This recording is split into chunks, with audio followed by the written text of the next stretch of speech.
jabarani filɛbagaw Mali kɔnɔ ani Mali kɔ kan aw minnu sɔgɔlen mana ni wagati in na an ka foli ni tanu bɛ aw bɛɛ lajɛlen an b'a fɔ aw bisimila ko émission matinale kɛnɛ kan n'o ye Bonjour Actuel Média Bonjour Actuel Média ye jɛmukan ye mun bɛ tali kɛ rubrique damadamanin kan n'o de ye événement du jour ye koba minnu kɛra ka bɛn bi don ɲɔgɔn ma o tɛmɛnen kɔ ka bɛ an ka rubrique filanan min na n'o ye personnalité du jour ye maaba minnu bangera ka bɛn bi don ɲɔgɔn ma o fana tɛmɛnen kɔ an ka rubrique sabanan min na n'o ye météo ye météo tɛmɛnen kɔ an ka rubrique expression du jour bɛ na actualité du jour fo ka taa se fait divers ma aw minnu bɛ k'an lajɛ so aw minnu bɛ baarayɔrɔ la aw minnu bɛna tila ka segin k'an lajɛ foli ni tanu bɛ aw bɛɛ lajɛlen an b'a fɔ aw bisimila.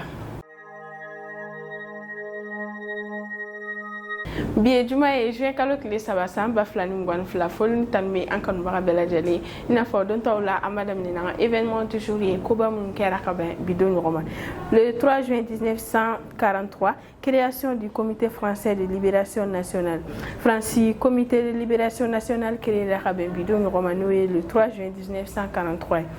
o tɛmɛnen kɔ ka bɔ le 3 juin 1944 élection de Charles de Gaulle comme président du gouvernement provisoire de la République française.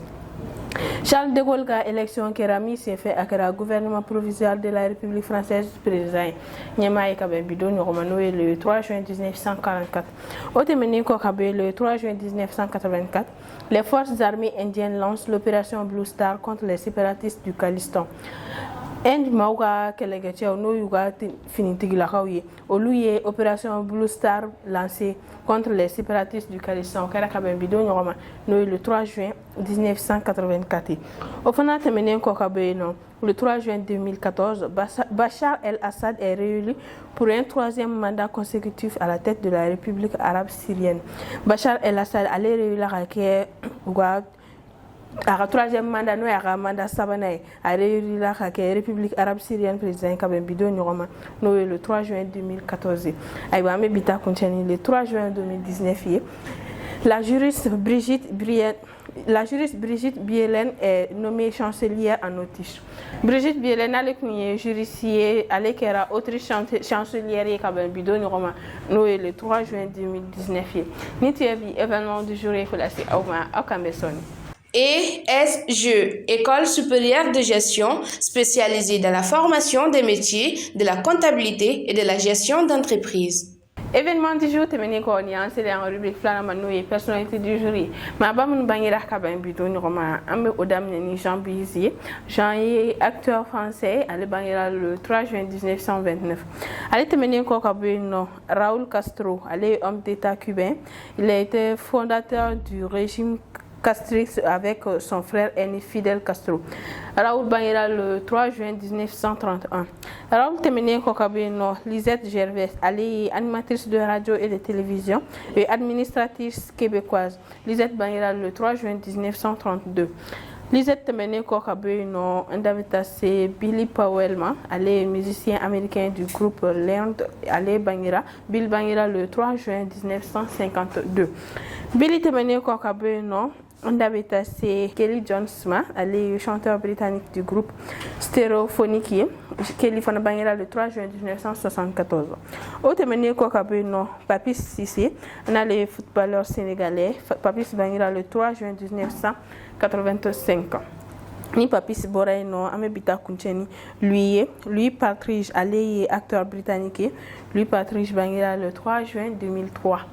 ni tun ye bi personnalité du jour fana ye ko lase aw ma an b'a fɔ k'u bɛɛ lajɛlen joyeux anniversaire minnu fana fatura ko ala ka badabada dali nɔgɔya u ye aw kan bɛ sɔnni. OTS est là pour tous vos besoins en matériel électronique et électroménager. Foli ni tanu an kanubaga bɛɛ lajɛlen ko kura ni an selen an rubrique sabanan ma n'o ye météo du jour ye i n'a fɔ don tɔw la an bɛ météo du jour daminɛ ni Kayi n'o y'an ka première région ye Kayi bi tile fanga bɛ bonya ka taa se degré 40 ma n'an bɔra Kayi an bɛ taa Kulikoro n'o y'an ka deuxième région ye Kulikoro kɔnɔna na tile fanga bonyana degré 36 ye Sikaso 35 Segu kɔnɔna na tile fanga bonyana degré 36 ye Mopti 42 pardon n'an bɔra Mopti Tombouctou kɔnɔna na tile fanga bonyana degré 41 Gao 42 Kidal kɔnɔna na tile fanga bonyana degré 45 ye Tessalit 45 Menaka 45 Bamako tile fanga bɛ bonya ka taa se degré 40 ma Bamako n'a Lamine kɔnɔna na Bamako bi tile bɔra ka bɛn 6h05 minutes ma tile bɛ bin à 18h55 minutes ni tun ye bi météo fana ye ko lase aw ma aw kan bɛ sɔnni. Pour tous vos besoins en librairie, papeterie, matériel informatique, appareils électroniques et divers, rendez-vous chez Acadé Informatique. Météo du jour, terminé quoi, on est en la rubrique expression du jour, bi qu'on y avait la scène à Kaja qu'on fait avec un sourire bi, donc ami full la sama. Nana Kaja, ça va. Monsieur Zila, ça va? Ça va, cocaïne. À la Mina, Université. Alhamdulillah, il y a tout. Fana ala barkala. Ah, il compte tourner avec qui comment gagner. Akela kile flevi, fari mandina ko sabe. Balo tukutu da gawada. OK la mère. C'est la la fiagi. Amina ala ki shabasi. Amina ala. Aywa nana fuli quand tu m'as bolo kula si en flel ba ko ma bi ani expression du meme ko nya fain. Aywa o jara en ko sabe sira. Comme nya foto na yoni en flel ba fu ami yere fo ko sabe. Donc foli bele bay yere tay ni ci ka ci siri la. Donc no tam na ga be ama flel ba ci man musuma bela jeni fo mali kono mal ko fo aussi gero la. Ñoo de fiñana toujours mais ñoo na émission qui la thème mo de bi bolo mo mi ga fait un commenter ou partage ke wo to singa keru ke bi ba do donc où ça la tambolo ci aussi là donc amba fu ñana ko bisimla bonjour à Chel Media Plateau kan kren la expression rubrique expression du jour oui tiens ça va OK ramene foli be ba bi yere ye ni yoro la donc ibi segida do expression du jour la ko nya fain aywa c'est la o jara dans la même manière ni ga jemi da do expression du jour là ni ga bi expression du jour forte de l'oreille que les paroles s'envolent, les écrits restent. Oui, souvent, on va former. Kachaya. Aïe. Donc, quand même, tu assumes que oui, tiens. Oh, mais, nana, on fait un mais, comment là? Comment la nia pour moi? Avec toi, tu qui connais. Oui, c'est une gamme. Oh, sinon, ni ya jateme. Il me mis sebe. O be se ka ti ko na bina fo e wala. Ita so sa ni ni ni ala fendo la sa ne be e wa so o bora ni hono. Donc c'est du généralement ne se na tanga kay le. C'est du généralement se kana i tira le tonna. Généralement tama be to mo. O le be to yono. Mais do be no. Le son wa chan quoi. Albert sa to mo ko ita so ni kay le. Ya kilbe jigala. Mais aya fo ou explication de la méchée explication avec bu parce que yara ma de ko ko cha mo ko na ko te ba nana ni sante matia gone weche ne parce que ya de masala quoi 9e na mati méchée de la ne clou ani ngane bla théorème de Pythagore sebenna ay ne kuma nya théorème de Pythagore ko jo we compa papier ni ngono sebenna wona théorème de Pythagore ne ma yino ko de ne se sa yarete ya burangono don da be non plus na bigi de ma se ya sabe Finition maïne mais on la ni fem sebena wa ki de to la mais ni mo fora ni kunyi na ni na ye département qui a ke ni ma ke ni war cha o cha a cha o cha aba figa écrit 100 fois ou 200 fois pai ay te no ko atola on de kay fitinu page Facebook ni kay bil wan mu ta université ni lycée mu to repo yo bo sa mo ba seben sa ni ebolo ma funu ebolo ma funu enya ji ma to ni kay ga o ale ga fen on madame non mo ite ni no mo je fara lara donc on a fait le métro l'expression définition ni ko ma fi fam d'habitude expression ni ka gele ni définition mais ni définition ni gelera ko verba volant scripta man c'est le verbe volant verba volant ôter les paroles s'envolent volant on voler on les écrit reste on a scripta écrit voilà man avec ça que mot attends latin grec ça quoi donc il faut se méfier de ce qu'on écrit car cela peut ne pas être effacé oui voilà donc ali système do ben système do par exemple ça ni mo ko to na war de maquillage kalfa donc pour ne pas que war ko makacha pour ne pas que ça me ya bola ni mo gom na na flyer ale be munke ni war dama doro abe sebeninge ka kla agrafe justa ka to sebeni agrafe war la chaîne ay na mara to on kabla donc ni na domna ni go ki ba ko macha doro sebente facile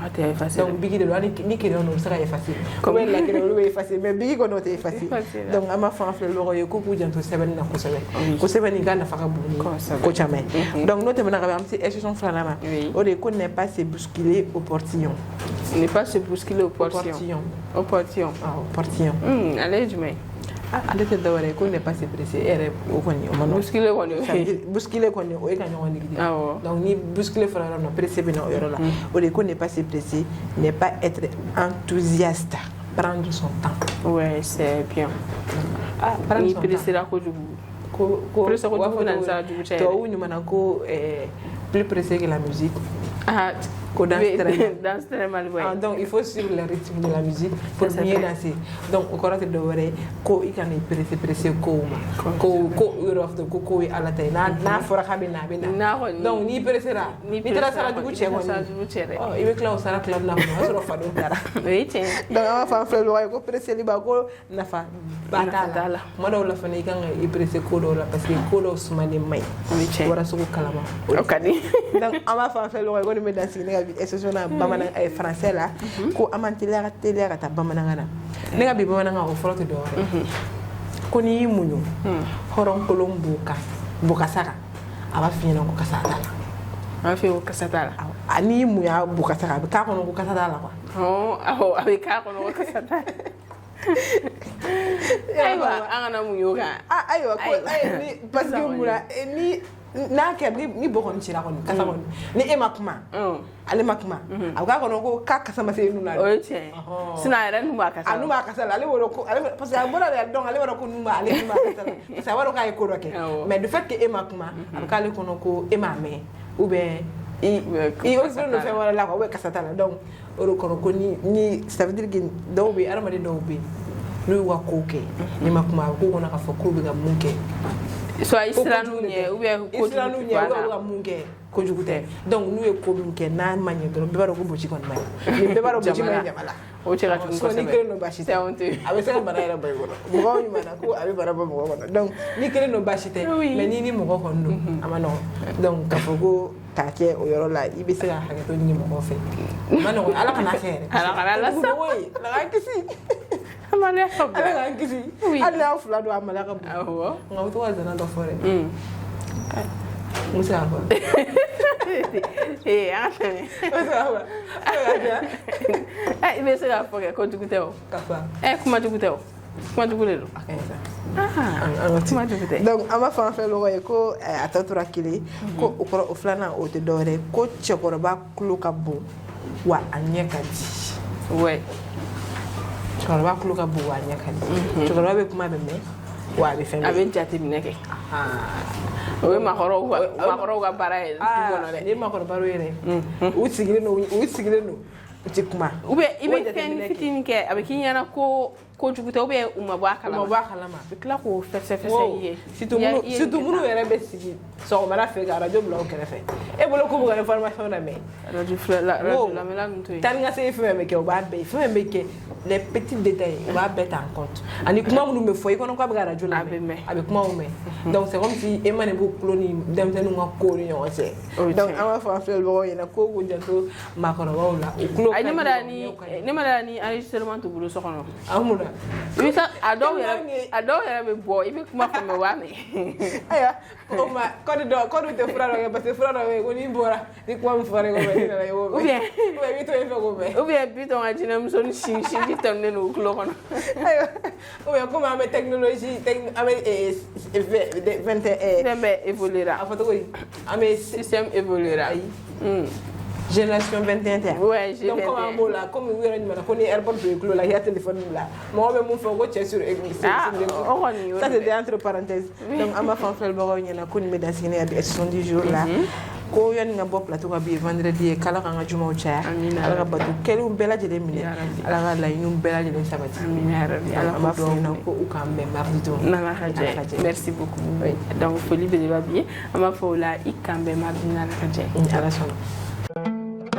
Sistra Technologies est une société de prestation de services et de commerce, évoluant dans le domaine des nouvelles technologies de l'information et de la communication, la fourniture de matériels biomédicaux, la bioinformatique.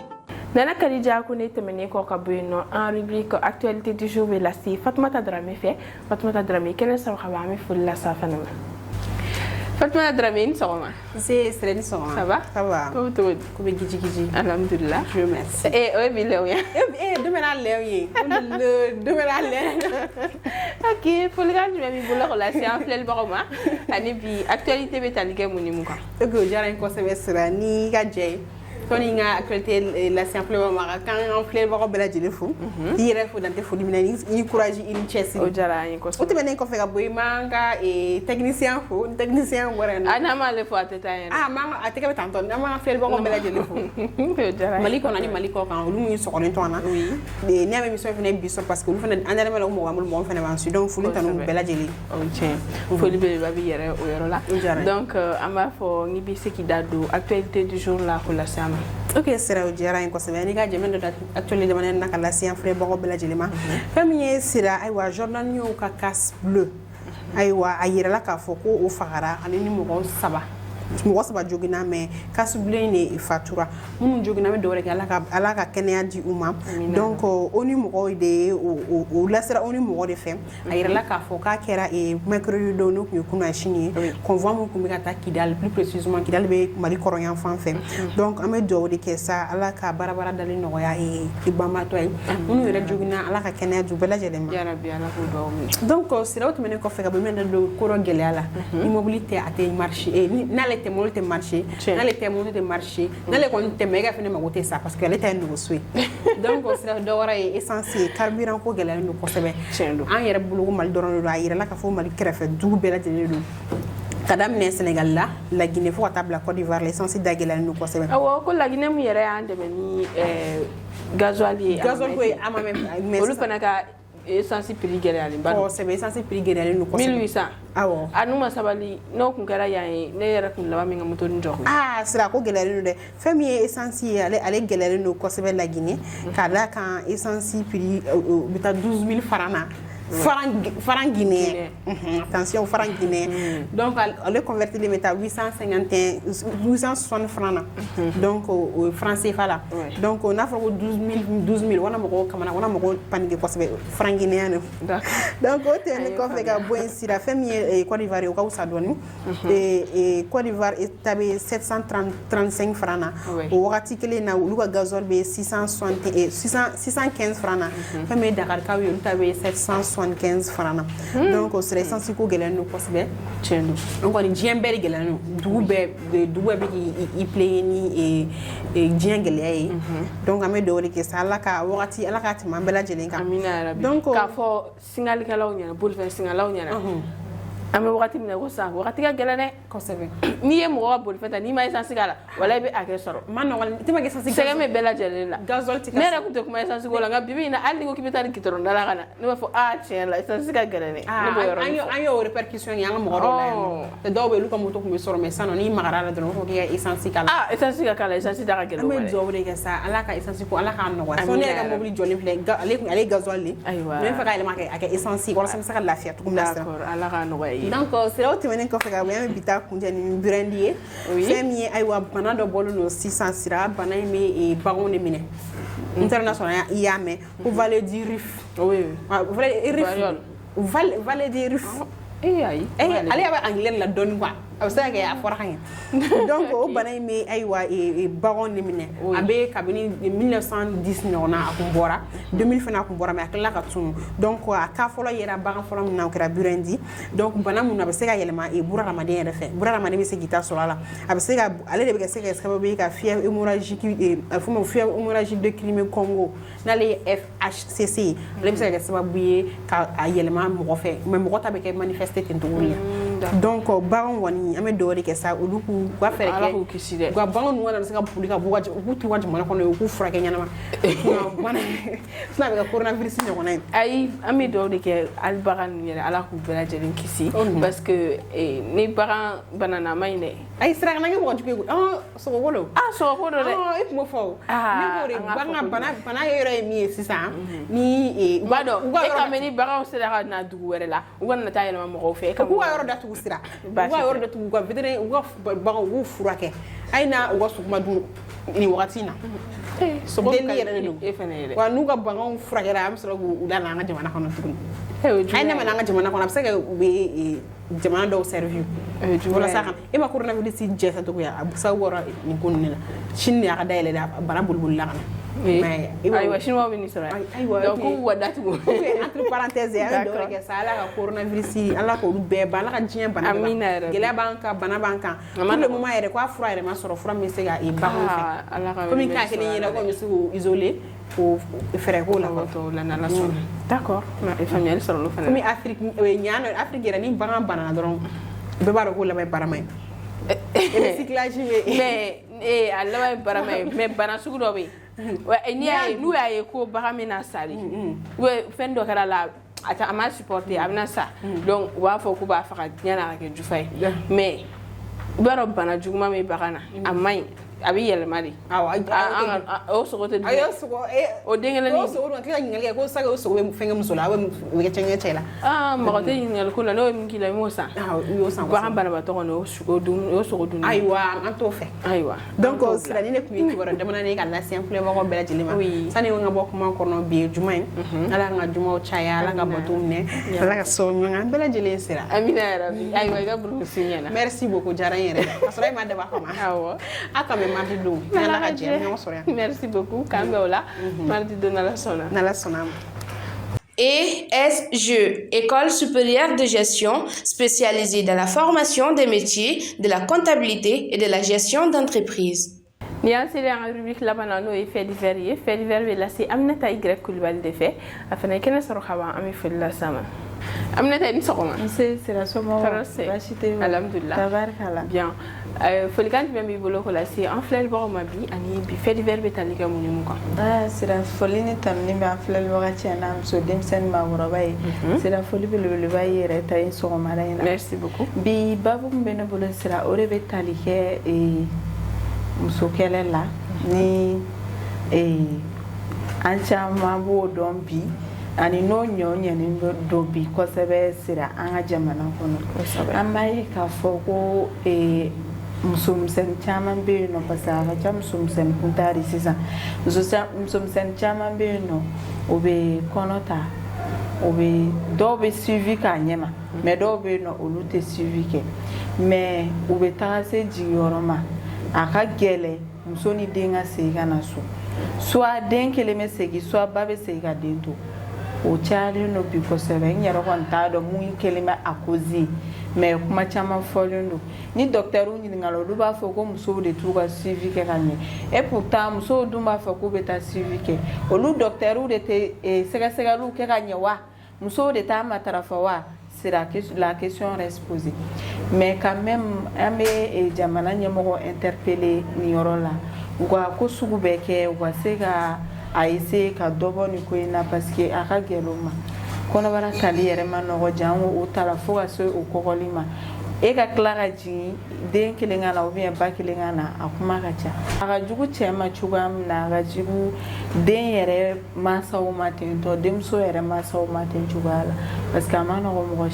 mɔgɔ si ka souhait tɛ k'i den sudu ala k'an kisi o ma sira donc o yɔrɔ de la an b'a fɔ jamana ɲɛmɔgɔw ye k'aw fɛɛrɛ ni dabali bɛ tigɛ walasa dɔ bɛ se ka bɔ nin ko in na a ma mɛn le 30 juin mai dɔrɔn an kɔrɔ sisan an yɛrɛ baarakɛ ɲɔgɔn dɔn an journaliste muso ɲɔgɔn dɔn ka kun tora la salon ɲinɛkɛla ale ka san kelen hali sisan an dusukun kaminen don o ko la o n'a ɲɔgɔnna caman an b'a ye k'a fɔ a bɛ kɛ à longueur de journée n'i ye jiginni ta accouchement ta 100 sara i bɛ taa sɔrɔ muso min bɛ to muso kɛlɛ la a bɛ dɔɔnin bɔ an ka jamana kɔnɔ centre de santé manqueya de don wa personne qualifiée ko de don wa walima médicament ko de don wa ma kɛ ala ye k'a si dɔn walima ni an ka matron ka négligence de don ma kɛ ala ye k'a si dɔn mais tout compte fait problème kɔni bɛ yen wa problème fana tɛ yen nɔ sans solution en même temps n'i ye problème ye k'a tɛ ka dabila a bɛ se ka bɛ fɛn dɔ de nɔfɛ donc a bɛ mun nɔfɛ a b'o d'a ma pour que a bɛ nɔgɔya donc o yɔrɔ de la n b'a fɔ jamana ɲɛmɔgɔw ɲɛna u k'u hakili to o yɔrɔnin na kosɛbɛ parce que diɲɛ fɛn bɛɛ comme an b'a fɔ cogo min na ni yɛrɛ gulonnen don muso de la diɲɛ fɛn bɛɛ ye muso ye a ma nɔgɔ c'est la femme qui donne la vie donc c'est pas facile muso fana i ka en voulant donner la vie e yɛrɛ ta ka to la donc an tɛ ala deli o la an bɛ ala ka bɛɛ muso bɛ kisi o ma en même temps an bɛ furucɛ ala deli fana ala ka furucɛ bɛɛ fana kisi a muso suturali ma sira a ma nɔgɔ donc sɔgɔmada in na bi n ka sɔgɔmada in na babu tun bɛ o de kan. Ok, faamuyali sɔrɔla la, merci beaucoup. An b'a fɔ i ye i ni ce o yɔrɔ la, j'espère que tulo bɛna kɛ tulo kunnandi. Donc an b'a fɔ o la i kan bɛn mardi don n'ala ka jɛ. N'ala sɔnna ma.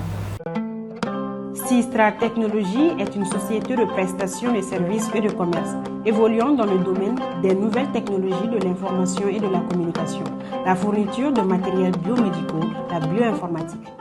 Niti bi bonjour actuel média ko la si aw ma fo ni kan me aw bela jeli am fo ko ala kan juma o chaya ala ka bato kelo bela jeli min ala ka juma wala ira ni aw bela jeli na ngante se ga bli ka bo plateau kana ma fo libla nga partenaire la no do ay OTSI Technolab Ista aka de informatique Sistra Technology and ESG fo li pele ba buye ko ni che uga de mela aw fana ni che akanya madalla am fo aw kambe mardi do na la haje wassalam.